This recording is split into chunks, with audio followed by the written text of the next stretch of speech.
Good morning. Good morning. What's going on, everybody? Good morning to you. Tuesday, July 8th, 8 a.m. on the dot. On the dot today. Not messing around today. Thank you very much for being a part of the show. Thank you for hanging out. Cheers to you, whatever you're drinking this morning. I am on coffee number 2. This is my second cup of coffee. So I'm, we're blazing on all cylinders today. We got as much energy as we need. Thank you for being here. Thank you for being a part of the show. We got a fun show lined up today. I do have a guest today, so time's just going to fly. I'll try to get through as many topics as I can on my own, and then we'll also obviously welcome the guest in and enjoy having the conversation. So what's it, July 8th? So still got, 1 week into free agency now? Still, it feels like a lot of things got to get figured out. Still some big names left there in the buyout market if they, eventually get bought out. So I think it's going to be kind of a interesting, let's call it a couple of weeks, and then things will really, really probably start to quiet down. Summer League, by the way, is going to be starting here. Lakers will have their first Summer League game coming up on Thursday. I don't think I'm going. Was trying to see if there's a way that I can make it work, but I don't think I'm going to be able to get down to Vegas. Okay, so let me give everyone a quick rundown of the show. We'll read a couple of the comments as well, and then we'll get things going from there. Real quick idea of the show. It took me about a year to figure out that this is on your left, my right. Battle for Bradley Beal. Really good article yesterday, kind of breaking down. This came from The Athletic. I think it was Fred Katz. So I'm going to go through that article. Every single team that's got a legitimate chance, what they can pay, and who's probably the front runner. So for those who are waiting on the Bradley Beal sweepstakes, I think it's going to happen sooner than later. The guy that had all these connections in Arizona that was reporting the Kevin Durant stuff, the Bradley Beal stuff, I know he said 24 to 48 hours. He said that on Sunday. So technically, we should be getting pretty close to Bradley Beal making a decision. Interest in Malcom Brogdon. Lakers got some interest in Malcom Brogdon. I'll talk a little bit about that. Nice player a couple years ago. His problem is the guy can't stay healthy. But I'm a fan of Malcom Brogdon's game. I'm a fan of what he brings to the table. The question is just from a health perspective. Guest coming up at 8:15, so a little bit less than 15 minutes. Eric Pincus is going to join the show. Part of Bleacher Report. I've talked to you guys about, first off, Pincus has come on the show before, but I've always talked about anytime anything was going on in free agency where I didn't understand the numbers, the CBA, all that other stuff, I just went straight to Eric Pincus. So he can help clear up a couple things and give his opinion on what's left for the Lakers and what they could still do. Yesterday, I was listening to First Things First. Nick Wright, who I think was gone, maybe he was on vacation or something like that. So he was coming back and he was reacting a little bit to some of the news with LeBron when he opted into the final year of his contract, and then Rich Paul gave out that statement that was out there. He had some interesting trade scenarios that were out there. Some interesting trade scenarios. Yes, I'm going to spend a second talking about, not that I think LeBron James is going to get traded, but he had a couple scenarios out there of teams that actually can bring him in. It might make sense, and where it may make sense for the Lakers as well. So I'll play a little bit of that sound and give my opinion on it. A little bit later today, there will be a presser down in El Segundo, and they will be officially introducing DeAndre Ayton and Jake LaRavia. So I'm sure we're going to get some opportunities to obviously hear from those two guys. Pelinka, I'm sure we'll talk, and we'll have some good stuff to play for tomorrow as well, if I don't do anything tonight, just depending on what happens. And then the last thing, a couple things on some NBA news that's out there, some NBA rumors that are going on. A lot of different storylines. I was reading the details of the Dorian Finney-Smith contract. Still some news out there. DeAnthony Melton still on the table for the Lakers. Something about Drew Holiday, Miles Turner contract. So there'll be a couple NBA stories as well. So thank you for being here. Cheers to all you guys. Thank you very much for hanging out. Let's get a couple of these comments in before we get started. I like how Ocean Breeze is just taking care of things here. The gap between the life you want and the life you have, it called mindset, consistency. Got it. The gap between the life you want and the life you have is called mindset, consistency, and focus. Butchered that one the first go around. Let's get a couple more of these in here. Morning, Slee. Some people got their opinion on Nick Wright. I think Nick Wright's Really, really good at what he does. It's one man's opinion right there. Good morning, Laker fam. Good morning to you as well. Let's see what else we have here. Hi, everyone. Smash that like button. Hearing Melton might go to Golden State. Brogdon, we have to trade only 32. We have done a few trades with the Wizards. That part's true. The Lakers, certain teams, it always feels like end up having a team that they like partnering with. I think the Lakers and the Wizards, they're partners. Rui Hachimura, obviously Kyle Kuzma. So there's been some players out there. Let's get this one in. Northbro AES. Northbro, thank you, brother. I appreciate the super. Very, very nice of you to throw that in there. Please, for the love of God, no to both of these. One side of the ball players, Beal can't exist unless you got amazing defense. Brogdon is cooked. Yeah, I think the thing, and this is going to lead us right into Bradley Beal. So we'll go right into it. So Northbro AES, thank you for the super, brother. I think what you got to make sure you understand with a guy like DeAndre Ayton or a player like Bradley Beal or a player like Malcolm Brogdon, none of these players that you'd be acquiring or you've already acquired, none of them are these long-term contracts where you're signing a player.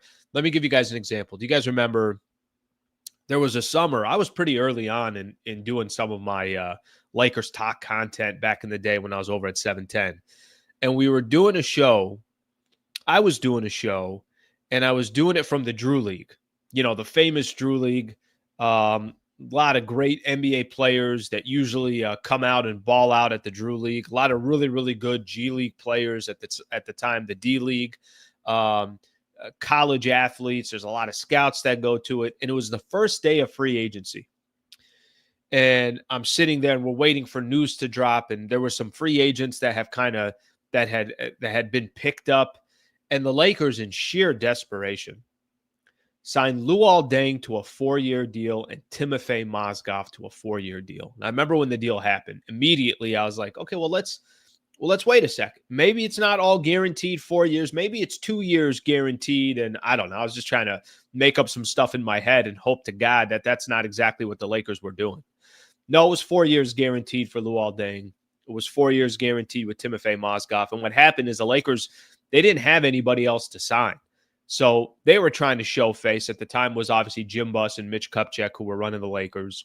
They're trying to save face, do everything they possibly can to show that they could bring in some free agents. And the reality was nobody wanted to take the Lakers' money unless you were wildly overpaying for the Lakers or you were wildly overpaying the player to get that player to come to the Lakers.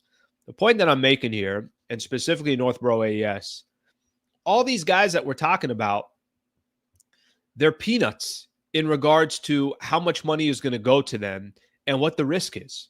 So I wouldn't be overly concerned. You could say, hey, we don't need that type of player. I get it from that perspective, but I don't know if the Lakers have, from a talent perspective, they're trying to acquire as much talent as they can from the cheapest part possible, and that's kind of how DeAndre Ayton got in here.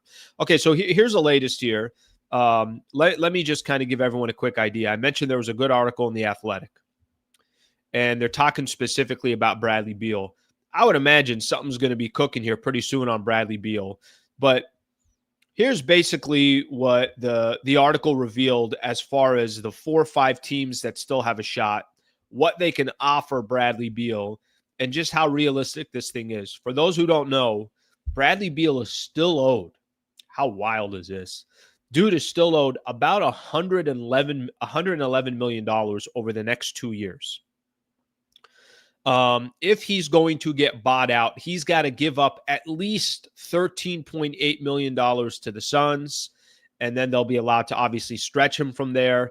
And what, teams like the Lakers are going to do, or the Clippers, or what are these other teams, they're going to try to give him as much money as he can that he's basically giving back to the Phoenix Suns. But not everybody can give him what he's probably hoping for.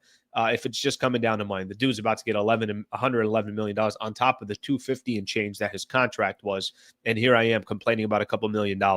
So here's where we are. There is a little bit of battle for Bradley Beal. I'm sure there's a lot of teams out there trying to make their case to Bradley Beal. No. This is the best position for you. This is the best spot for you. Here's what the Lakers can offer Bradley Beal.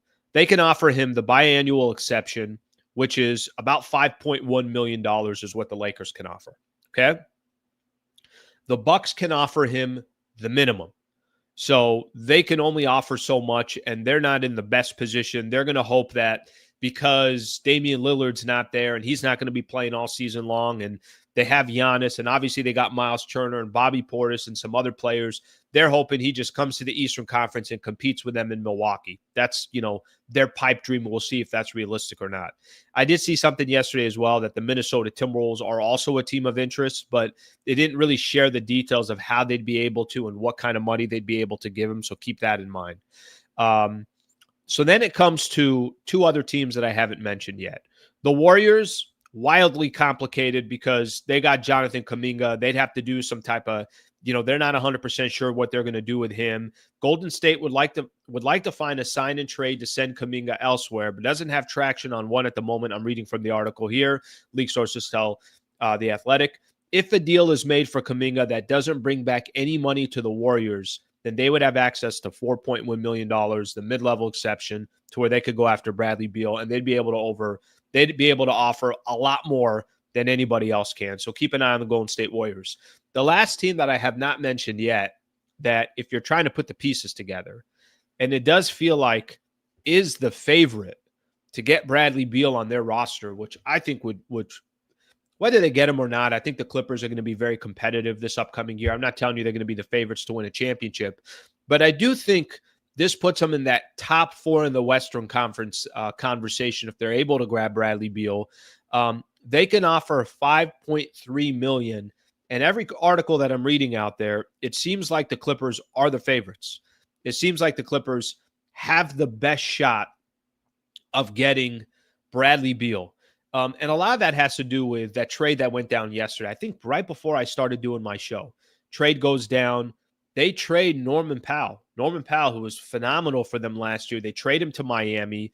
They grab John Collins from Utah. Utah is just Kevin Love, Kyle Anderson, a second-round pick. They already waived or bought out Kevin Love, whatever they did in regards to his contract. He's going to end up being somewhere else. But the Clippers have positioned themselves, and I think the reason why they've positioned themselves is because they made that Norman Powell trade. They have a roster that makes a lot of sense, and he could slot into the starting lineup, and that's really what the Lakers are competing with. What the Lakers are competing with right now is they're going to try to make a case for Bradley Beal. Okay, what's that case going to be? Is it going to be, hey, Beal, come off the bench for us. We'll give you the 5.1. You're in LA. Help us win. We got Luka. We got LeBron. We got a couple guys that can set you up all day long. But the problem with their situation and their position, unless you're moving Reeves to the bench and having Austin Reeves come to, by the way, I'm open to anything. I mean, I was saying last year, I wouldn't have mind Austin Reeves coming off the bench and Dorian Finney-Smith coming into the starting lineup. So I'm all ears on any idea that the Lakers have. And maybe they are able to talk to Austin Reeves and they're able to offer him a starting position. But what the Lakers are going to be battling with is maybe he is waiting to see, can the Golden State Warriors make some type of a deal with Jonathan Kuminga so I could go get that 14.1? Maybe he's not in a rush and saying, I'm going to take my time on this. Is he waiting for the I's to be dotted and the T to be crossed and say, you know what? No, the Clippers are absolutely the best fit for me to be at. Or is he looking at the Milwaukee Bucks and saying, why don't I just go to the Eastern Conference like I was when I was in Washington and go to a team and just try to roll up my sleeves and see if I could help the Bucks. And if I'm able to help the Bucks, then, it makes me look good as well. So let's just say the Lakers got a lot of challenges. It's going to be trouble, or it's going to be difficult, I think is the right word, in order for them to try to find a way to get Bradley Beal on the team. But they're in the runnings and they're in the conversation. And that's really the main thing that I can point out here is every article that I've been reading here over the last 48 hours or so, every article, there's a similar theme. And the theme is, here's a handful of teams that got a shot at Bradley Beal. And Lakers have been one of those teams that have been associated. So the latest one that I read, like I mentioned this morning, Lakers, Clippers, Warriors, Bucks, and then reading a little bit on the Minnesota Timberwolves. Miami basically it sounds like they took themselves out of the running by trading for Norman Powell, which is what I mentioned could potentially open up that opportunity with the Clippers. Okay, that's the latest on Bradley Beal. And I'm gonna get Eric Pincus in here to join the conversation, and he can help put some pieces together as well. Eric, good morning, brother. How are you?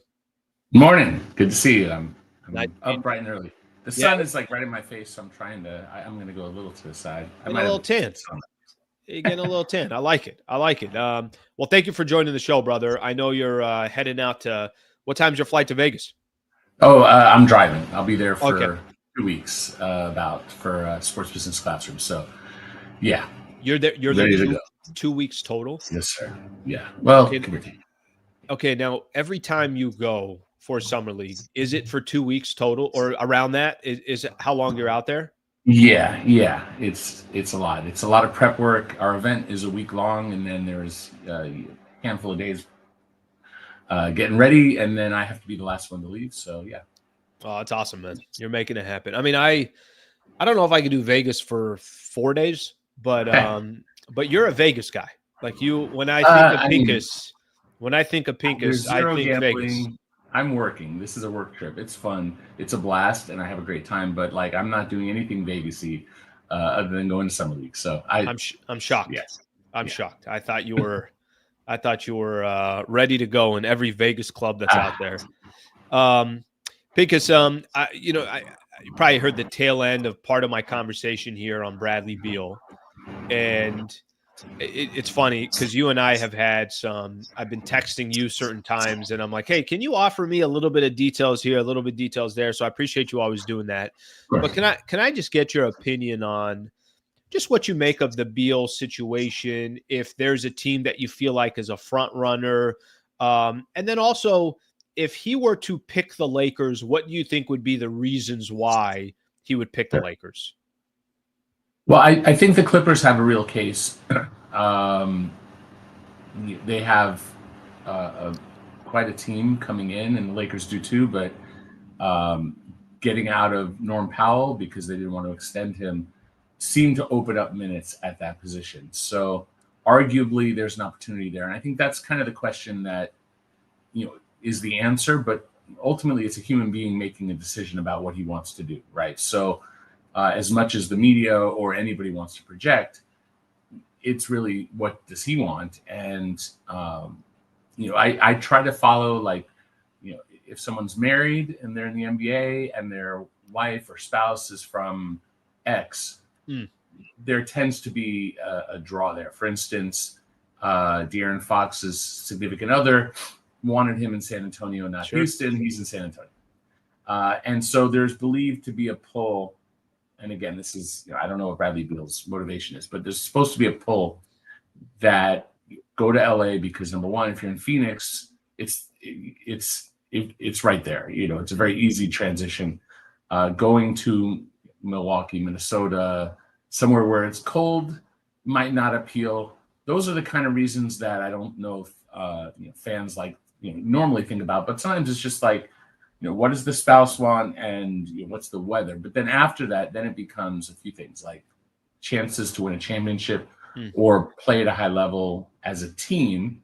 And then there's this, the more selfish, and I don't mean that in a negative way, of what is your opportunity? Like DeAndre Ayton could have gone anywhere, but he chose to go to the Lakers because he gets a chance to play with Luka Doncic, LeBron James, and has the best chance of being the best center offensively that he could be with those guys setting him up. So if you translate that to Bradley Beal and you look at the Lakers, do they offer him that opportunity? Do they have a strong enough backup too? Does Beal want to be starting? Because he might not start behind Austin Reeves.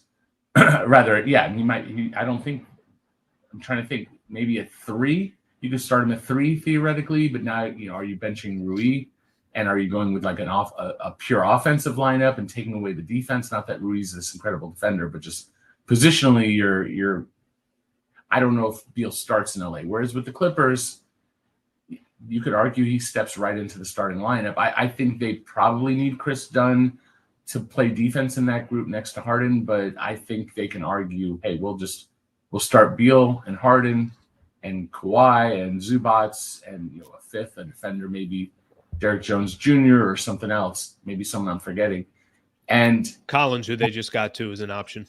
Right, Collins too, if they want to go big. So these are questions that we can't answer. We can't speak for Bradley Beal and what he wants. So I think it's, I can make an argument as to why Lakers are a bigger spotlight team, and playing with LeBron and Luka, they need a shooter. That you could argue it, but I hope we find out soon enough. It's always fun to sort of speculate and theorize. I know that maybe you, just from your experience, how much does a player like Bradley Beal, or does it not matter how long this gets dragged out for? And let me tell you what I mean by that. Part of the article that I was reading in The Athletic, and it was a good piece that just kind of broke down what some of the different teams can offer. The Warriors, it's a little bit more complicated because of Jonathan Kuminga, and they would, I think, need to do some type of a sign and trade for him, not bring back money in. And if they can do that, then it's 14.1 that they got available for Bradley Beal. And I'm sure they could make a case why Beal would work in Golden State. I guess the point I'm trying to make is, in the past, when players are in this position and they're picking through, different teams, but you got to wait to see the full story based upon what happens with the Golden State Warriors and Kuminga. You think this is something that happens sooner than later, or do you think he's willing to wait and see if a situation like that presents itself? Well, these things always take longer to like the outside world as the fan base. Like if you're on social media and you're hitting refresh or whatever, watching it scroll, I mean, you expect an answer immediately right now. And if it takes a day or two, this took forever. In retrospect, if you're making a life decision as a human being about where you're going to live with your family and how you're going to continue your career, you might need a week, and it might take 10 days. So yeah, but does Beal not understand? I do a show every day, and sometimes I need fresh content. Well, I mean, if we had all the answers all at once, then you wouldn't have any content as well. That's a good point. So, yeah, we trickle this out a little bit. There you go, Pincus. There you go. So I think there are some players who will go where the most money is no matter what, and that's the answer every time. That's less the case for someone like Beal, who's earned what he's earned. Now, again, he may be all about the money. I don't know. But, a good example would be a young guy who made $3, $4, $5, $10 million total in his career, which is a lot of money for you and I. I can't speak for you. I know you're rolling big, but for me, that'd be a decent amount of money. So if you're making 30, 40, $50 million a year for several years, and your decision is over 2, 3, 4, or even 5, maybe even $10 million, right? If you're saying full mid-level, 14, let's say you could take 3 something out. Yeah, that's a decent amount of money.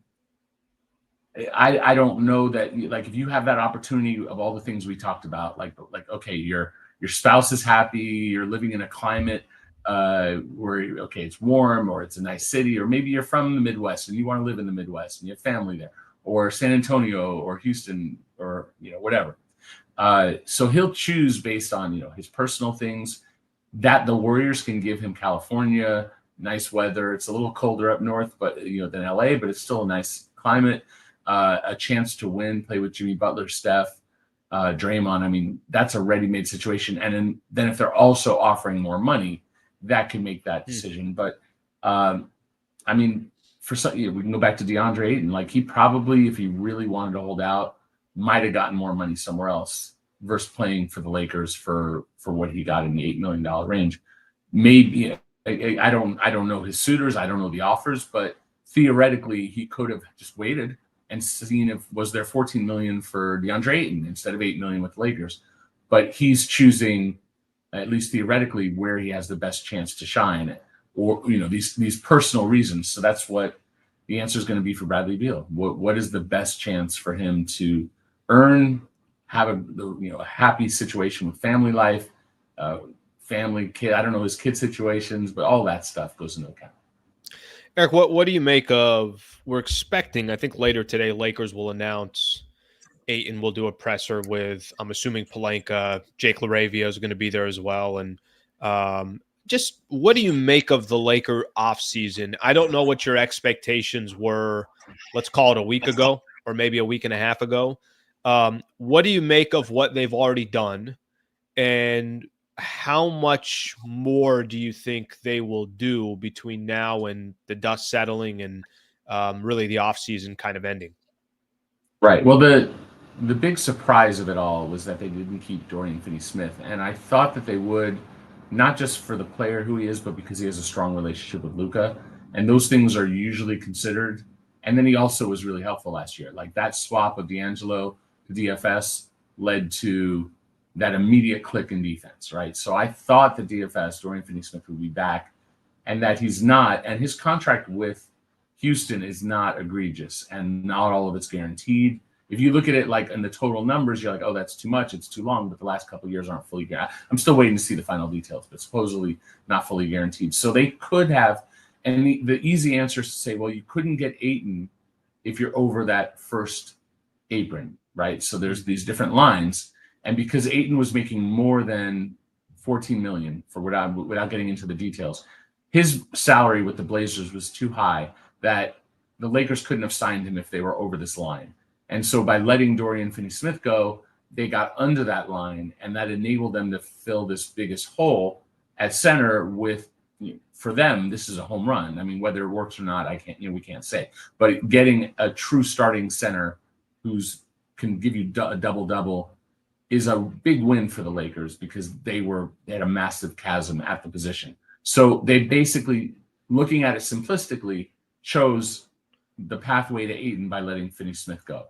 So, the question. Do you think, just out of curiosity, do you think part of the Finney-Smith, because I think just reading some of the different reports, Lakers want to have cap space in 2027. They really want to, do everything they can not to put themselves into contracts past 2 years, maybe taking an angle of going a little bit younger. All that factor into play? Like, do you look at it factors in, but it's like the contract that's reported for Dorian Finney-Smith, which hasn't been inked yet, or I don't think it's been inked, so I haven't seen the details myself, but it sounds like the fourth year is not guaranteed, and the third year might have a low one, so, or maybe none at all. I'd have to wait and see. But and the number's not crazy either. So I don't buy that. Like the going younger, you can argue that, but you had a player who was effective immediately and has a relationship with Luka Doncic.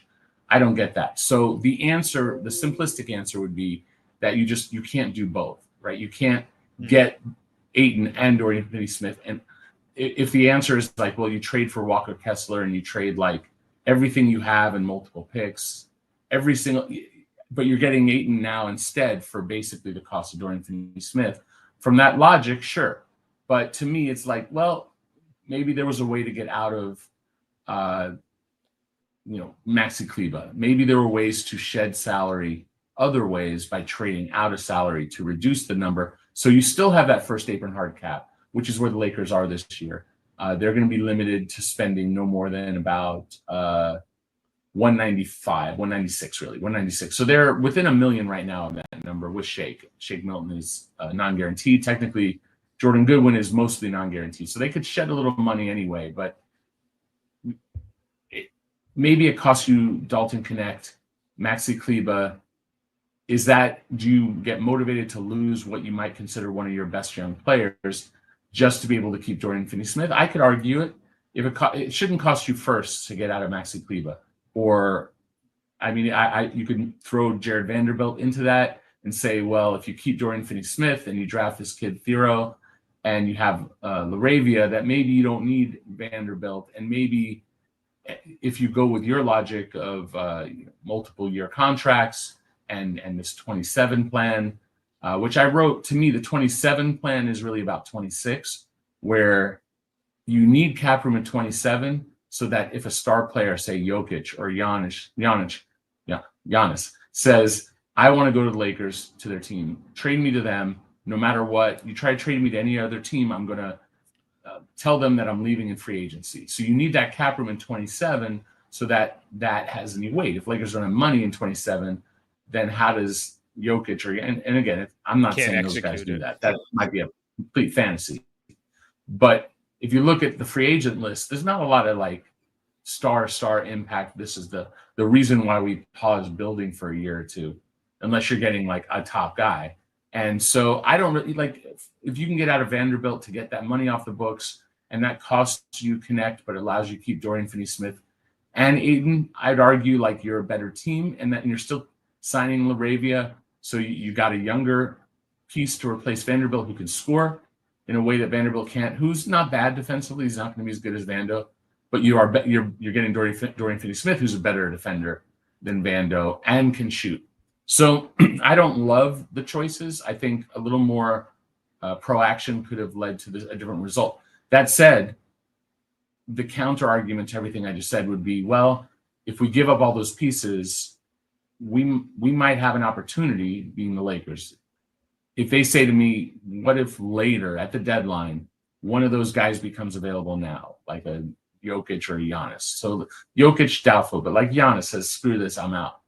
Sure. They might need the contracts, and I haven't run the math, but you probably need the contracts of Austin at that point, Rui, but then Vando, Maxey, maybe Gabe Vincent. Like you might need enough of these contracts plus Connect and all of these picks that you might have to make that offer now. And if you're like, well, we can't even make a run because we spent those assets in trade to go get Dorian Finney-Smith, the counter argument to what I'm saying is that you do lose the opportunity at a home run. And while Dorian Finney-Smith is a very solid double, I get the hesitancy. I don't know if it's the wrong answer or the right answer. I think they're better with a center. I think they're worse defensively in other areas. But they filled the biggest need. They were desperate for center. That's been filled. Let me ask you this. Let me just from let's not assume anything else earth-shattering happens. And I have no idea what will happen. And like you just mentioned, maybe they're holding on to some of these assets for what could potentially happen down the road, or if a player becomes freed up or whatever the case is, or wants out of their current situation. What is this roster in the Western Conference today? Because I think we have, yes, I do understand that Beal could maybe improve the Clippers or improve the Warriors, or I know there's still some pieces still to be figured out. But as you look at the Western Conference right now, you look at the Lakers, they found a way to be a number 3 seed last year. Clearly in the playoffs, they didn't have any size. They were out in 5 games. JJ Redick, I think, showed some of his inexperience as well as a head coach. I think it just, it is what it is. But Lakers, whatever they did in the regular season did not represent what they showed in the postseason. They're sitting here today. They get a little bit younger. They have a center that has upside at 26 and really needs to prove himself for his own personal benefit and his own personal career. LeBron will be a year older. Luka will not have to worry about, getting traded in the middle of the offseason. He could do everything he needs to do. What do you make of where the Lakers are as we sit here today in the West? Well, what they were trying to do was like drive a car with 3 tires last year. Like you go to the playoffs without a center. So I don't know what, I don't put anything on JJ or anything. Like I have to stay agnostic. I don't have enough data on who JJ is as a coach, because to me, the roster, when they made the Luka deal, my immediate reaction was beyond the initial. Well, my initial reaction was what everyone's reaction was. Shams has been hacked and all that stuff. But like once we actually realized that Luka was actually coming to Lakers, my reaction was this probably signals the end of the LeBron James era, and that their defensive chasm is too wide as is to win with Luka, Austin, and LeBron. Not to say that LeBron didn't fight hard and play defense. There are aspects that LeBron does well defensively, but there are holes, especially in a half court, covering a lot of ground. And Luka is a target on the pick and roll and isolations and whatever. Like they're attacking Luka, and then Austin, while he does, like he chases certain guys, like you can put him on certain guys, and he can do things really well. But he is also relatively slight in terms of build, and there are holes there. And then Rui, who does well as sort of like the center candidate in those small ball lineups, is also limited in mobility. So I was like, there's no way the Lakers, after this trade, without further improvement, are good enough in the playoffs. They need a center, and then they trade for Mark Williams, and then it doesn't work. So they obviously agreed with me on some level. And then getting Ayton says they still agree with me that they needed to fill that hole. So now that that hole has been filled, what are they? And that's really the question. So I still think those holes exist on defense, But I think, without, the challenges is everything that we saw in that run where they were one of the best defensive teams for an extended period until they got to the playoffs was built on small ball, and Jackson Hayes playing in a small ball line, being basically an undersized center. And then when he was off, they just played small. That was predicated a lot on Dorian Finney-Smith, who was, very, very smart, experienced, multi-positional defender, can switch on just about anyone. And like, he's not going to be great on a John Morant maybe or something. I'm not saying he's like the best defender ever existed, but he was a part of that. So I think when you have a true center like DeAndre, you're going to be better in certain areas. Like Rudy Gobert shouldn't be getting 20-20 games against Ayton. Plus, Ayton can go back at a defensive center, and score on them. And he is somebody who likes to score and get him into foul trouble. Right. And Ayton, when the best feature of Ayton on the Suns' run to the finals was that he didn't get in a lot of foul trouble, and he had the stamina to play 30-35 minutes a game, which I think is misunderstood in the fact that, like, most big guys, I mean, there's Jokic, like there's, we're talking about most big guys. They can only play like 20-ish or so minutes at a high level, and then at some point they get tired, and they foul too, or they don't get tired, but they just foul too much. Ayton has shown that he could do that, but I do think that there are weaknesses with a traditional center.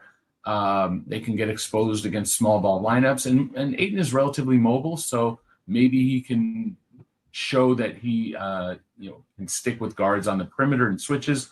But I just think the team has holes defensively that aren't fixed, unless LaRavia proves to be like this in the next Dyson Daniels, which I don't think is the case. I do think he's a better defender than expected, or at least what the assumption is. But I think that the Lakers are probably behind OKC, behind Denver, Houston, behind Houston. Yeah. And we could debate Minnesota. We could debate Clippers. I think Clippers look really, really good. I always go in with the caveat with the Clippers that they haven't shown that they could be healthy when it matters most. And last year they were as healthy as they had been. And that one play with Aaron Gordon on that putback dunk derailed them. Series. But that was early in the season. It was early but it was early in the series. So it wasn't like this was the game 7 that was the decision, right? Like they didn't lose the game. But is it Pincus? Doesn't it feel like with the Clippers, there's always something? You're not wrong that it was early in the series, but I could also make the argument that one play was the series. That was, you're right. It was early on. It was game 1, so like you have 6 more games potentially to fix that. But they have. I'm a big believer in, like, until you show me that you can do something, you can't. So I didn't believe that the Thunder were ready because there was no data or reason to think that. Now, there was reason to think it because you could look at them on paper and say, like, man, they're so deep. So I was like, yeah, they could win it, but until they proved to me, I was less skeptical about the Thunder than I am about the Clippers. But the Clippers, you could put the Thunder, it was more every time they lost, it was like, look, they're not ready. And then every time they won, it was like, well, of course they're ready. Look how many wins they had in the regular season. Like you're right from a data perspective. But there's a skepticism of I need to see, and the Lakers have done it in 2020. Yep. Luka has gone to the finals, so there is a track record of showing that we know LeBron James knows how to win a title, and we know that Luka knows how to get to the NBA Finals. The Clippers, we don't know that they can get past the second round. Maybe one time they got they got past the second round one time, right? Yep. So we don't have enough information to suggest that the Clippers can just pull it together and be there. But, Minnesota has shown that they're Western Conference team 2 years running. So I feel like if we just discount them and say, oh, the Lakers are better than Minnesota, that we're ignoring what has happened the last couple of years. So those right there, OKC, Denver, Houston, Minnesota. Now the Lakers would theoretically be, and again, regular season's different. Lakers could finish ahead of Minnesota regular season. It's going to be determined by health, etc. But if everyone's relatively healthy, they may be like in that 5/6 range, depending on whether they're better or not than the Clippers. And we haven't even talked about the Golden State Warriors or the Spurs coming up. And if I start looking at the other teams, like I don't know where Memphis is going to be in this. Then there's Dallas. Dallas could be really, really good. I don't think Kyrie is Kyrie for a period of time. and that matters. But Cooper Flagg is a really incredible prospect coming in, talent. and they were already really talented.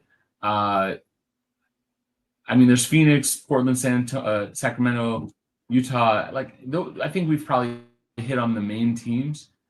Lakers could be as low as the play-in if things don't go their way. So that, assuming health, they have the potential to be a top 5 team. But they don't really on paper look like the top 4 right now in the West. I'm going to throw a couple comments in here. Number one, because I'm getting called out here, Sleeds needs to involve the chat more. Okay, got it. Look, I'm a man of the people. I will listen. Here's one that I saw in here. Slee, ask him about Dame Dollar, please. There's a couple angles I still want to take with you, Eric, but just from the way you see it, you don't have to give a prediction here, but what do you think when the dust settles? Where do you think Dame Lillard is thinking in regards to, we know he's going to be not going to be available, at least it seems like, for the entire regular season. We'll see what happens come postseason. Where do you think Dame ends up? Or best situation for him in regards to just his actual play? I mean, I could see Boston because then he could rehab with Tatum and then join a team that has Tatum and Jaylen Brown and a really strong infrastructure and track record. You could go and say, maybe he joins a team that will have money. Sometimes that'll be the decision. If I go to Boston, will Boston have money to pay me the next year more than the minimum? And if the answer is no, then maybe that crosses them out. And maybe, you could argue the Lakers because they have some money next year potentially, but everything that we are kind of the leaves of tea that we are reading is that the Lakers want to have money for spending on not a over 30 coming off an Achilles star who also pretty much plays the same position as Luka anyway, right? So you could obviously they could fit together because you're adding Dame's shooting to what Luka does, but defensively, that sounds like atrocious. And you could outscore teams, but in the playoffs that becomes a lot harder. So I don't know if he makes sense, for the Lakers. It's a good story. Dame is great. I've been around Dame a little bit through the last however many years. Whenever I've seen him, be it on the road and with the Blazers or wherever he's been, or Team USA stuff, he's just a really interesting human being. He's really enlivening to be around, and I think the Lakers would love to have someone like that. But I don't know that it serves a direct purpose or any real reason to do that. And some of these comments I'll just kind of put in there. We don't even have to react to them, but I'll just have them in there just because I like some of the comments that are there. Pincus, let me ask you this, and I think what's been part of the conversation this summer is about LeBron and just kind of looking at his situation, and this is now the final year of his contract. Do you think there's a scenario that plays out where LeBron is not finishing the season with the Los Angeles Lakers? Do you feel like this is the final year with LeBron as a Los Angeles Laker? Just what did you make of the last couple of weeks? Well, I would say with LeBron that decision is up to LeBron. Just like we're talking about Beal and what he chooses to do, or Dame or something like that. I really think it's up to LeBron to decide what does he want to do, because number one, he has a no trade clause. So trade LeBron to this, that, or the other team, none of that works if LeBron doesn't want that. So, what does a human being who is, basically a billionaire who has achieved almost everything he set out to do on the court, what does he want to do with his life? And does he want to uproot his family now? Does he want to, maybe he wants to wait until, Bryce, the younger kid, is done with another year of school. That could be as simple a question and answer, but then, well, where's he going to school? I forget where he's going. Where's Bryce going? Is he Arizona? Is it Arizona? Yeah. So, maybe LeBron wants to go to the Suns and be around his kid. You know what I mean? Not that's an easy thing. We don't know the answer. He could go back to Cleveland. I wrote an article that's, stale now because teams have made other transactions. Jordan Clarkson's no longer there. John Collins, all the pieces that I could probably redo it to involve Utah to do a multi-team trade. I could probably come up with a pathway to New York. Like what does LeBron want? That's the starting point. Jeannie Buss has said publicly that she's going to in so many words, and I'm paraphrasing, that she'll let LeBron play here until he decides that it's time to move on. Now, maybe the Lakers are setting it up that they make it clear that they're not going to keep investing in LeBron after the season. But I don't think they're just going to like, oh, yeah, we're going to put LeBron on the market. I don't think that's what Jeannie would do. I don't think they're just going to, we're just going to treat him like an expiring contract and try to trade him. I think that the most likely path is that he finishes the year, but LeBron absolutely could say, I'm out. Get me to Cleveland, get me to New York. Maybe there's some other team that'll go to. I don't expect it, but I could see it. And, it could be a trade. It could even be a buyout. But, you start to run into issues there. Like Dallas, if they were to take, like, let's say he wants to go play with AD and Kyrie and those guys. Dallas would have to be under the first apron to get LeBron. So they right now are over that line. They're actually, I think, penciled in over this. I think they can't be over the second apron because they got D'Angelo Russell. So they're going to have to stop right now at 208, but they would have to actually drop down to 196. So that's not impossible. Like they could get out of Caleb Martin or Daniel Gafford, who's going to be signing an extension soon, but later they could trade him. PJ Washington, like they could trade guys to get the number down. LeBron take maybe enough of a pay cut that the Lakers get, but all the Lakers are going to get out of that is the biannual exception, which is like $5-ish million. So I don't think the Lakers are like, oh, we'll give LeBron a buyout so we could spend $5 million on our remaining free agent who exists right now that is going to be better. So like people ask what are the theoreticals, and I'll come up with them, but that doesn't mean I'm advising them or saying they're practical. I think LeBron sticks unless he wants to go. I think that's really the answer. And if he wants to go, he's really got to be proactive, which that's how LeBron is. Like if LeBron wants something, he goes and fights and gets it. Not every time, but he certainly fights for what he wants. And so we would need him to say, I want out and this is where I want to go. And I will accept a trade to this location. And that team has to be able to trade for a $53 million contract, which in and of itself is difficult. So now you start bringing in like multiple other teams. New York isn't that hard because if you do OG and like Bridges, you might be able to, but now the Lakers are taking on actually more salary. And so then maybe one of those guys can't go to the Lakers, or they go to the Lakers, but now the Lakers need new homes for Maxey, and you start going down the list, Vando or whatever. I could see a universe where it happens. Do I think it's going to happen? Should it be aggregated that I think this is going to happen? No, not at all. Yeah, but I think just even having the conversation now is a fair conversation. And again, if he just opted into his final year, there was no statement out there, looking forward to playing my 23rd season with the Lakers. We'll see how many more seasons I can do this.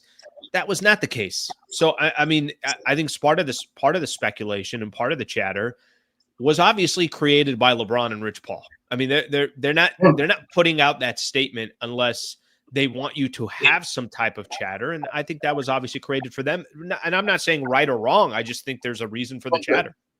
Well, there's no reason on the agent side and the player side for LeBron not to opt out and re-sign on a 1+1 being a 2-year deal with a player option, which is what he's done and what a star like him is likely to do towards the end of their career. There's no reason for a player not to do that. What that does is that LeBron gets, even if he did the exact same number. Unless, could I just say this, Pincus? Unless the Lakers don't want to do another 1+1. Well, that's the whole point. On the player side. On the player side, there's no reason. Sure. There is no reason for LeBron not to opt out and do what is the worst thing that could happen? I don't want to play 2 years, then opt out and go and retire. What a 1+1 does is it gives the player insurance. Like DeAndre Ayton has a 1+1. The reason he has a 1+1 is, does he want to opt in for $8 million next year? No, he wants to have a great year, opt out. And I can't speak for DeAndre, but like going off of like how players normally operate. He wants $8 million as an insurance policy in case he has an injury, so that next year, if he can't go and get a $14, $15 million contract where he's hurt and can't even play for the year, that he's at least got $8 million of insurance. That if you're LeBron, why would you not want another 50-something million dollars of insurance and that kind of control? And the some might say, well, he has a no trade clause.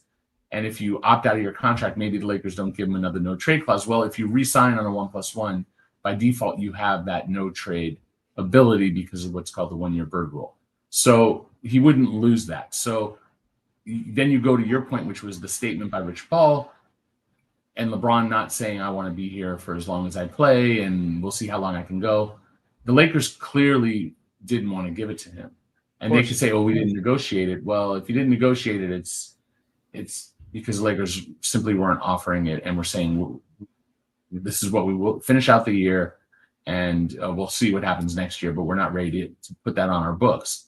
So clearly the Lakers didn't want to, just going by reading how players operate, how agents operate, from years of teaching and working with agents and helping them pass the exam and consulting with them, I don't see any logical reason. And I've had this conversation with multiple people and no one has a logical reason other than what your conclusion, which was that the Lakers obviously didn't offer it. So maybe if I talk to all these parties and they said, no, I'm missing something, I always allow for the fact that I can't think of everything and I could be wrong.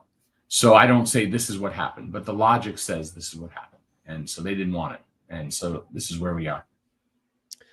Pincus, great stuff, buddy. I know you got a very, very busy couple of weeks coming up here and a nice quiet drive to Las Vegas. So thank you for doing this. I know you're going to shoot out of here after this, but thank you for squeezing this in. Yeah, no, I needed to get up early anyway. So, all right, good. Good. I love your show. I don't love the hour of your show, but I'm a late riser. I went to bed like at 3 a.m. last night. Oof. So, yeah, all good. But no, I appreciate it. And I don't know if you're going to be out in Vegas, let me know. I will let you know. Summer League. If I make it out there, I will let you know. All right. Brother. All right. Thank you, Eric. Anytime. All right, man. Have a good day. All right. That's Eric Pincus right there. Good stuff from him. Good dude. Good dude. He is heading out to Summer League today. Yesterday, him and I were texting. I'm like, can I grab you before you go? He's like, let's make it happen. Let's make it happen. The thing with Eric that I like the most is, just not drama, nothing. It's just, hey, here's some meat and some potatoes, and you do with it what you want. I think that portion of the conversation in regards to LeBron, and I think the fact that for the first time in LeBron's career, basically a team told him no, because I think that is what happened, just based upon him just opting into his final year of his contract. And why wouldn't he, if he was offered a 1+1, take another 1+1? I think that part's fascinating. I really do. Now, I don't think that the Lakers are trading LeBron tomorrow. I don't think LeBron's going to ask to be traded tomorrow. But I think for the first time that since LeBron's been a Los Angeles Laker, they have quietly just kind of taken the keys from him and just said, hey, listen, we appreciate you driving this franchise for the last 7 years. We're looking forward to the 8th year of you being a part of that franchise, but we're taking the keys away. And if you were the CEO before, we're taking that title away from you as well. We found somebody else that we feel like is going to lead our franchise. It's Luka Doncic. He's only 26 years old. It's nothing personal. It's just business. So I think, when we make the case and we have the conversation, what I don't want people to take away from the conversation about LeBron, what I don't want them to take away is, he's just trying to be dramatic. Oh, they're just trying to create something out of nothing. No, I don't think that's the case. I do think that there's at least some meat to the bone. And when you hear guys like Brian Windhorst and some of the different comments, Bill Simmons, listen to these guys over the last couple of weeks. What have they been saying? And this is as connected as you can get in the league. It's like, no, this one's a little bit different. This is not like all the other situations. By the way, LeBron's also not in his 15th year in the league. He's going to be walking into his 23rd year. So I also think obviously there's reasons for this. Okay. We still got a few different topics. We're going to go a little bit later today. I want to get through the rest of my topics here. While we're sitting on the LeBron piece, I say we just go straight to the LeBron piece. I mentioned to you guys yesterday, and again, I'm just going to play this, and I'm not telling you guys that this is, obviously this is everything, but I want you guys to just take a quick listen here, because yesterday I mentioned I was listening to First Things First, and Nick Wright was on there, and they were talking about LeBron. And Nick Wright proposed 2 different trades if LeBron were to ask to leave, if the Lakers were looking for another place, if there's another team out there that said, hey, if we get LeBron James, we got a legitimate chance now of winning an NBA championship. He had 2 teams on there that were on this list. One of them I'm going to tell you, and the second one I'm just going to play it for you. One of those teams was the Golden State Warriors, and it was straight up Jimmy Butler for LeBron James. And I will tell you from my perspective, yeah, I'm good.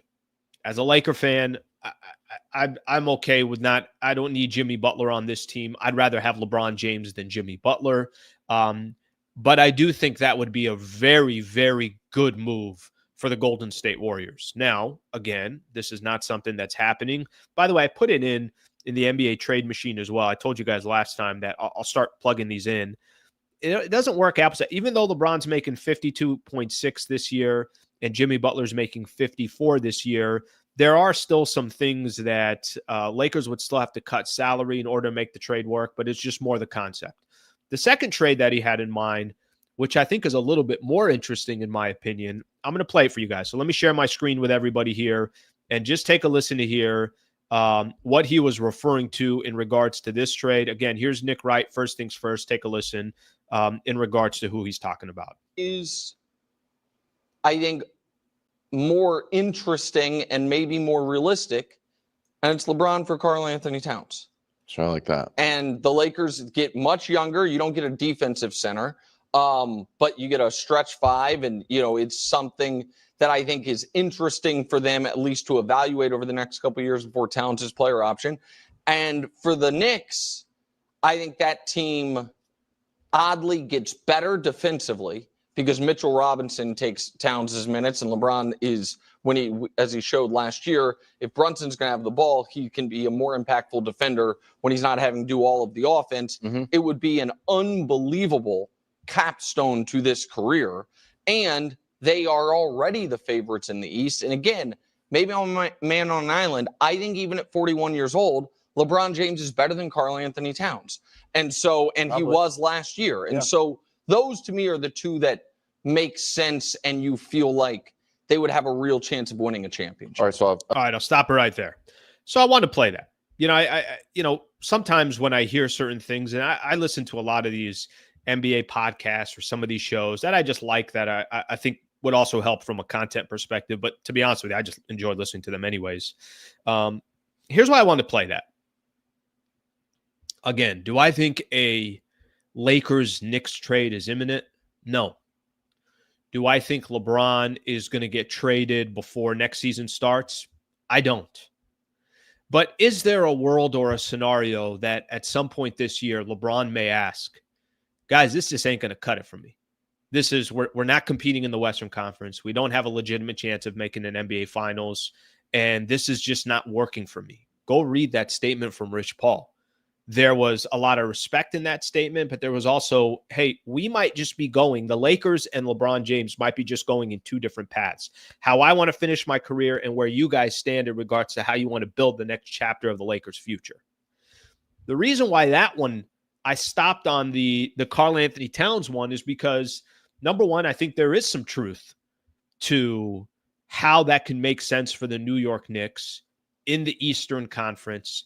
They are going to be the favorites to get to the NBA Finals. I mean, go look what happened to the Indiana Pacers. Won't have Tyrese Halliburton. Dame Lillard's out for the Milwaukee Bucks. I think they're a little all over the place with that roster. The Boston Celtics don't have Jason Tatum this upcoming season.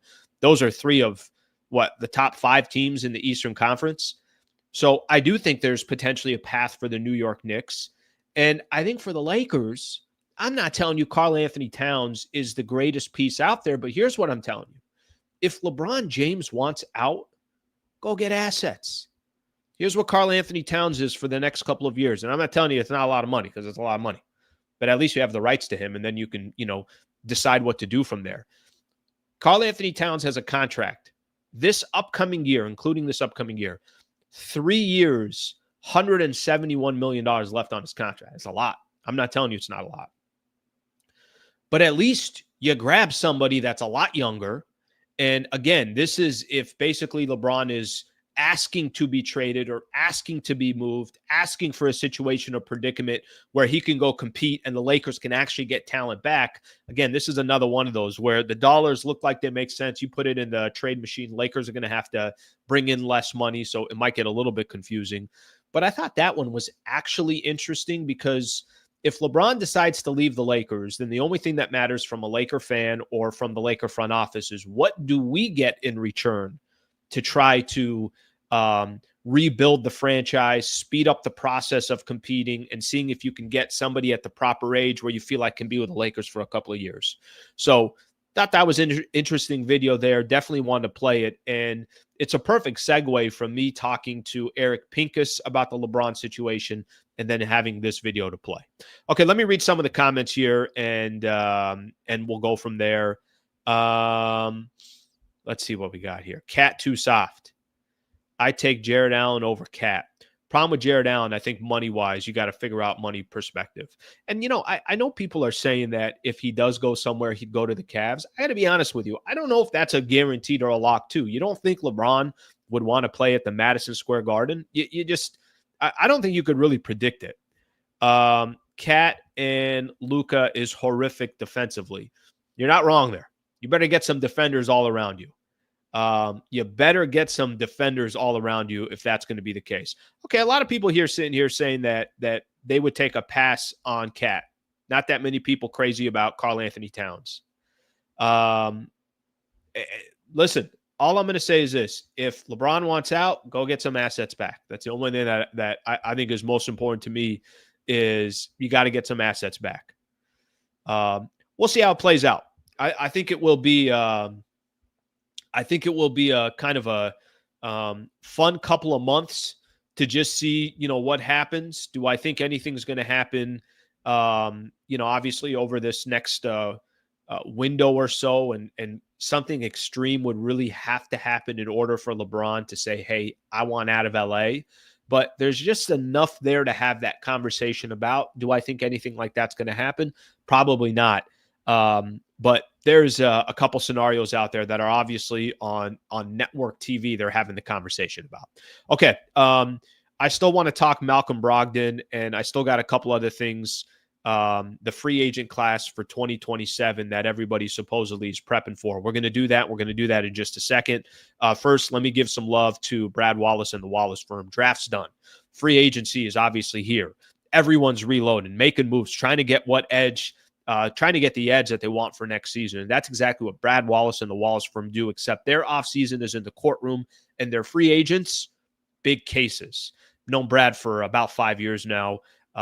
This guy really, really, truly cares about every single client that he has. Just last month, $4.6 million jury verdict.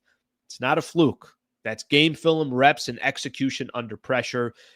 Him and his team, they obviously want to do everything they possibly can. If you're in a situation, by the way, I got the Wallace firm, these Nike hoodies over here.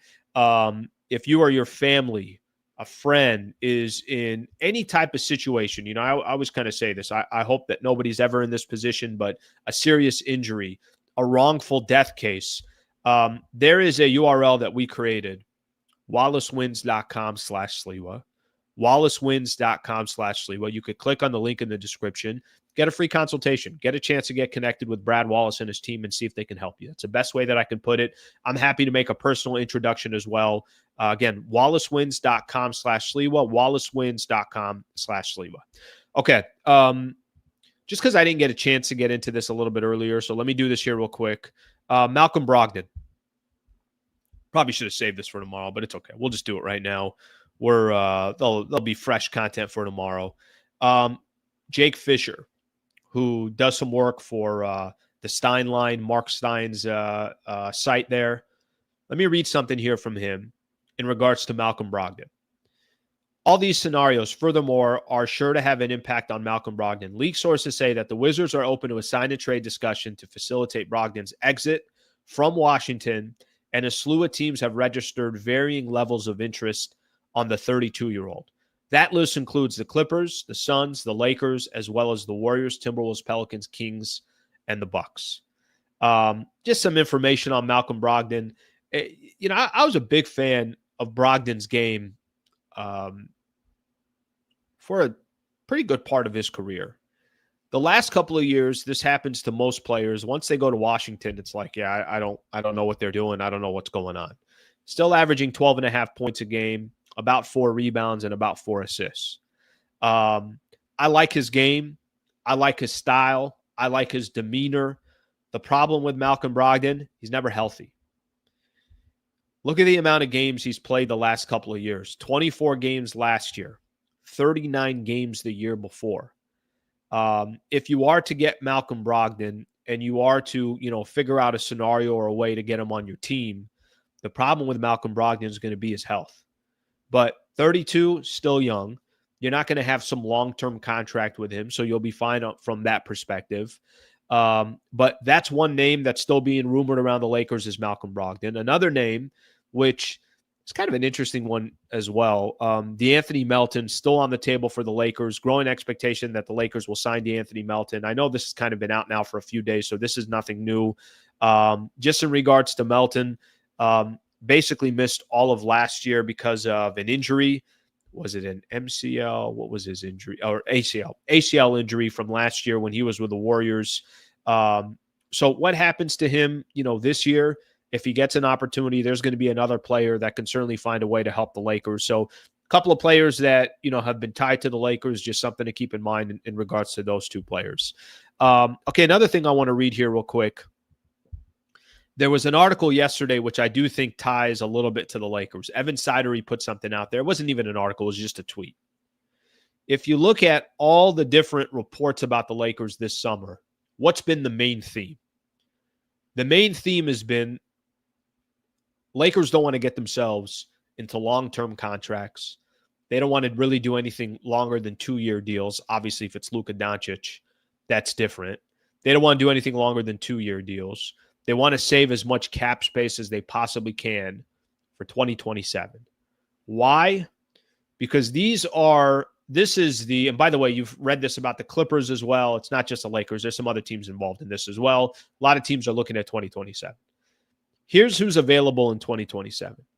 Now, there's a lot that has to happen in order for these players to be available. So I'm a little bit weary of how the NBA is now to just think that these guys are going to be unrestricted free agents in 2027 or have a player option in 2027. That's not always going to be the case. A lot of these guys get locked up before. But here are the names available in 2027, hypothetically. Nikola Jokic, Luka Doncic, Giannis Antetokounmpo, Donovan Mitchell, Anthony Davis, Trae Young, Steph Curry, an older version of Steph Curry, an older version of James Harden, an older version of Kawhi Leonard, older version of Jimmy Butler, Karl Anthony Towns, older version of Kyrie Irving, and Zach LaVine. I don't know if Zach LaVine should be on that list. A lot of big names. But I think the only names to really pay attention to be honest with you, I don't think Nikola Jokic is going to go anywhere. I think Luka's going to be a Laker, and I think he's going to be a Laker for long term. Giannis is really the name to pay attention to. Donovan Mitchell could be interesting. What happens to Trae Young?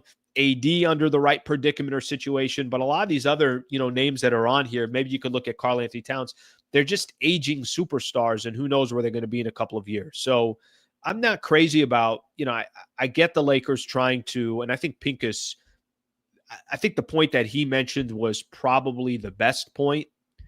It's not just about, hey, are you freeing up money for 2027?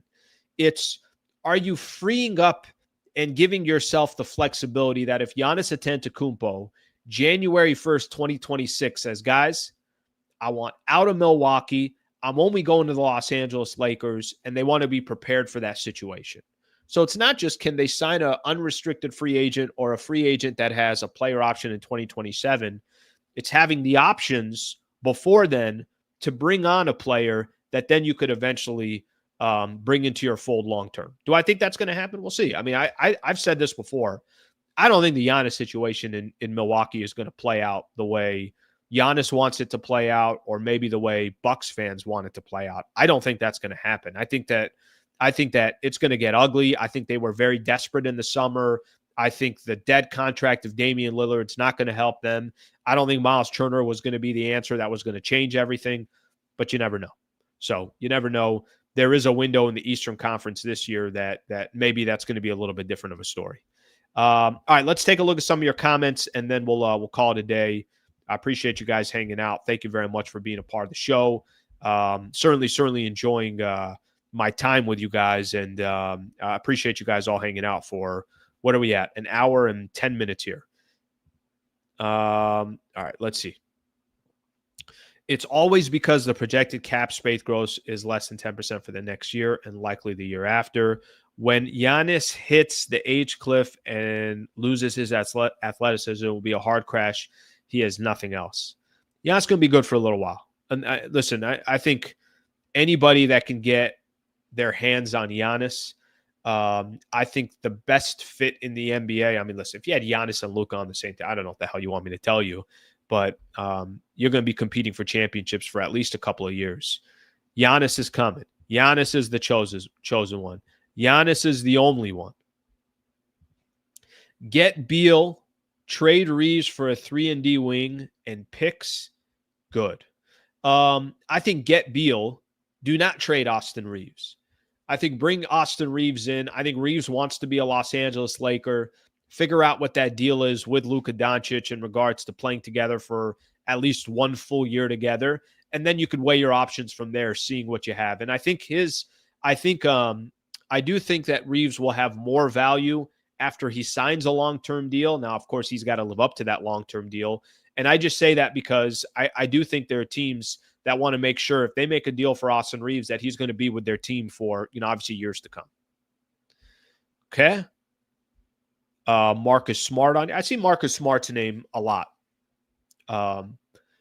Marcus Smart's another name. I freaking loved watching Marcus Smart back in the days. I mean, just kind of his style of play.